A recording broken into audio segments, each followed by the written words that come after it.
happened, and I literally started working hard, and I don't know where that inspiration came from. I think I always had a good work ethic that stemmed from private school, and then myself, my parents were always urging me to work harder. And then when I took my GCSE options, I took art on top of your the actual subjects you have to take, like maths and IT, blah blah blah. I took art, childcare, stupid subjects that I didn't even like. I only liked art and drama and graphics, and they were the only ones that I was kind of allowed by my parents to pick. My parents picked my other options because they thought it would do well for me becoming a doctor, because that was their plan for me. And I wasn't really happy with it, but I just kind of let it go. But I'm really grateful that I was allowed to take art and drama, because I've been drawing since I was like since I was about 7. No, like 5 or 6 actually. And I mean, I knew I was good, but I didn't know how good I would get through hard work. And taking art as an option just helped so much with my confidence, because I was like, I'm actually good at something. Like I'm actually good at something that you can see right in front of you. Like you've got proof that I'm worthwhile, and I think that's how I saw art. And drama, I literally, in a different way to art, I always knew with art I loved it, but drama was something quite new to me, and I'd always been quite dramatic, but I didn't know how good I would get at drama as well. And it was a bit annoying at the same time, because there were people in drama, like black girls in drama, who weren't as good as me. And I think part of that was literally just because they always had this need to look. They always cared about what people thought of them, and in drama you can't, with acting you can't do that. You need to literally just let go, and literally just let go and just fall into the character that you're supposed to be. And that's something I did, because I didn't care what people thought of me, because people had already like ruined like any self-esteem I already had. So I didn't really think, oh, what are people going to think, because people already thought something bad, so I might as well just carry on doing what I'm doing. And I think that worked for me. And yeah, so I started doing really well in my subjects, and it was annoying that there was jealousy, because it was literally like, you have everything you want. You've got guys who like you, you've got popularity, you can do your hair and makeup anytime you want, like just let me have this, which was kind of upsetting. But yes, fast forward to year 10. Year 10 was, I think, one of the funnest years. I hope I'm not boring you. This sounds really boring, but yeah, so year 10, I had a crush in year 10. Yeah, I'm not going to say his name because he probably watches my videos. But yeah, I think having crushes honestly makes school so fun. Like, I honestly do. I think school was a little bit boring for me if I wasn't doing art or drama. And so whenever my crush was in my other subjects that I literally could not stand, it was just so fun. And eventually, like, little by little, I started talking to a few more of the black popular boys. Not on purpose, they just happened to be in the same class as me. And I think the fact that I wasn't, you know, I was an ugly duckling or whatever, in a way was good, because it got away that sexual tension, because a lot of the boys had sexual tension with the pretty girls, and so because they were attracted to these girls, they didn't really feel like getting to know them properly. They just felt like flirting and doing all of that extra stuff. But with me, I think they kind of not saw me as one of the lads, but saw me as someone they can just relax. They don't have to front and pretend to be like alpha male or anything. They could just be themselves. And so yeah, I became quite good friends with a few of them, and I think some of the girls found that annoying as well. I couldn't catch a break, you know. I actually couldn't catch a break. I think they found that kind of annoying, but it was really good for me, because it really showed me that I actually have a personality. Like, I am funny. Like, some people actually do want to talk to you, so like people don't want to ignore you all the time, and that was really nice for me. I'd never ever had that. I'd never had anyone actually show that much interest in me, especially boys. Like, I didn't mind that it wasn't for attraction. It was just the fact that you want to talk to me is fine enough. And yeah, I think they were just like, oh, why do you want to talk to her for, like, ugh. And you know, when you talk about someone like that, it really does, like, it feels like you're not taking into the fact that they're a human being as well. But yeah, so one of those guys that I started talking to was I developed a crush for this lad. He was kind of one of the popular boys, I suppose, and we just started talking in class, and it just carried on. I think we were seated next to each other in a seating plan, and our teacher thought that me and him would never ever get along, so they would be quiet, and that didn't happen at all. For the next like 2 years, we were always like laughing and joking, and yeah, it was really good. It was really, really cool until year 11. Year 11. By year 11, I think I'd started sneaking out wearing jeans sometimes, which was new for me. This was a big step for me. So like on school trips, I was like, oh, so like you've got to look nice. Come on, just for this time, like your crush is coming, like all the guys are coming. Just try and look not like a complete freak with long skirts and baggy t-shirts. Like try and do something about this. So I started saving up, and I got a pair of jeans, and I got myself, you know, those Asian shoes, those Aladdin shoes. I'll put them in, and I got those, and I did my hair and stuff. So yes.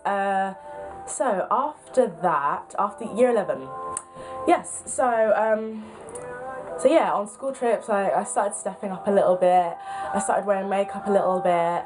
I don't think in school there was much of a difference in terms of my self-esteem. I think when we went on school trips and I was allowed to wear clothes, I think that made me feel really good, because I was slim, like I was slimmer than actually no, I was around the same size actually.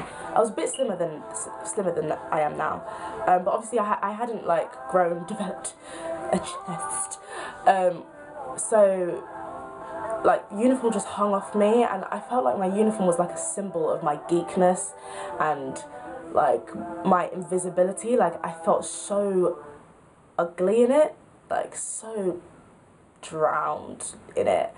And getting out of it was really good, but you'd be back to school on Monday anyway. And so that's how it was. And so year 11, yeah, it was good. It was literally like, you know, the summer days, like the summer of 08 or whatever. It was just like a really beautiful time. Like art was like my life. I loved it so much. Like I had a 10-hour exam. I literally was dancing throughout it. Like I had my headphones and I was just painting and I was just loving life. And I did the rest of my exams and I worked hard, and you know, to an encouragement to anyone who's doing GCSEs now, I know it feels like it's a lot, but when you've done it, it literally feels like it was a day. I'm not even kidding. Like now I think about it, I feel like I don't even remember my exams. You just see your results and you know what you got, and you put in your CV and you're just like, yeah. And you just move on, and you don't forget how hard it was at the time. But, you know, just remember, India Airy, this too shall pass. Brilliant song if you're going through anything that's just, annoying. But, yeah, so year 11. After exams, during exam time, like April-ish, everyone was talking about prom. Prom, like, consumed my mind. Like, if anyone knows me, if you haven't watched any of my latest videos, I'm a huge Disney fan. Like, if you watch my 50 facts about me, I love Disney. I love Disney princesses. I eat that stuff up. And I was like, this is your moment. This was, like, my moment to be a Disney princess. I would have the dress and my hair done, and finally people would be able to see me. And I ran with that dream. I literally just ran with it. I started saving up. I would sell like my lunch tickets for like £2, and I would collect that money every day until I saved up £100 to buy a dress from America and ship it here. and I think I must have sent it to my friend's house or something insane like that, because I didn't want my parents to know what my dress looked like. It wasn't even that bad. I mean, they probably would have freaked out then, but it was like, I'll put pictures, don't worry guys, this time I'm putting pictures, you'll see it, just strapless long purple dress. And then I had to save up money to get it altered, because I do have a very, very slim waist, so it didn't fit me. It just wasn't fitting here at all. So I had it custom fit with a corset at the back. I had a corset put in, and it was stunning. Then I started planning like my makeup and my hair. Oh my gosh, guys, I can't tell you how happy this made me. Like, at that time, obviously YouTube did exist in terms of makeup videos, but it was really unknown. Like, I don't think most people knew that YouTube was a tool for that. So I started with books, and I'll put in links to the books I used. I started looking at Bobbi Brown's Teenage Beauty. Like, I owe so much to Bobbi Brown. Like, she showed me, she started to show me that I was beautiful. Like, without the makeup, just me being a teen and growing, that was beauty in itself. And I started learning so much from her books and about makeup tips, and I also had my mum's Vogue makeup and hair and beauty book, which was thick, so I had that, and I just started looking at different makeup looks. And then I saved up for makeup, like, you know, the whole the foundation, everything. I saved up for everything, and I saved up for my heels, and yeah, then it was my hair. That was the issue. Like, my hair was huge, big afro, and I was like, oh, so what are you going to do with your hair? And I knew I wanted it in a nice sleek updo, or half updo, so I was like, okay, what we're going to do is, my friend was a hairdresser, so she was like, don't worry, we'll just texturize your hair, and then we'll put a few tracks in, and then I'll style your hair and cut fringe at the front. And I was like, okay, fine. So we did it, and on the day, so the week was basically like, just chaos, but a beautiful chaos, just stunning chaos. Bought my heels, got the dress altered, it was fine. I'd be staying at my friend's for the day of prom. So, day of prom, I went round to my friend's house to do my hair. Then from there I had to come back to my other friend's house to get dressed and do my makeup. And I remember putting on my dress and waiting for her to get out of the bathroom, because I wanted to see what she'd say when she saw me, because she was a friend, but she wasn't a good friend, and she was the friend of me I referred to earlier in the video, and who talked about me behind my back and always belittled me. And when she came out, she was like, wow.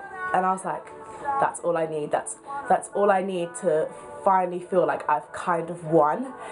And we got to the prom, and it was just amazing. Like, when people saw me, it was literally that Disney princess moment I'd been waiting for, and they were literally like, wow. They couldn't even tell it was me, and that was just that was it. That was the moment I wanted.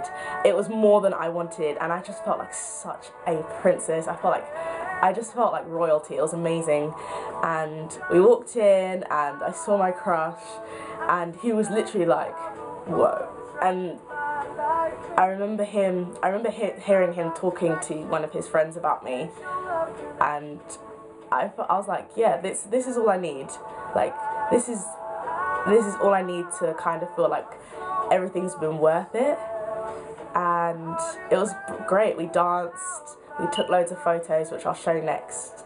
But yeah, that was my journey from Ugly Duckling to Prom Queen. Although I didn't actually win Prom Queen, I won Most Gracious, which is ridiculous because I trip over everything, but you know.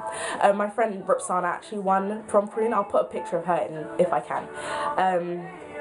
But yeah, and I think that was the first start of my journey to self-love and self-discovery, like really appreciating that I'm actually good at stuff, I'm actually smart enough for people to talk to, I'm beautiful on the inside and on the outside.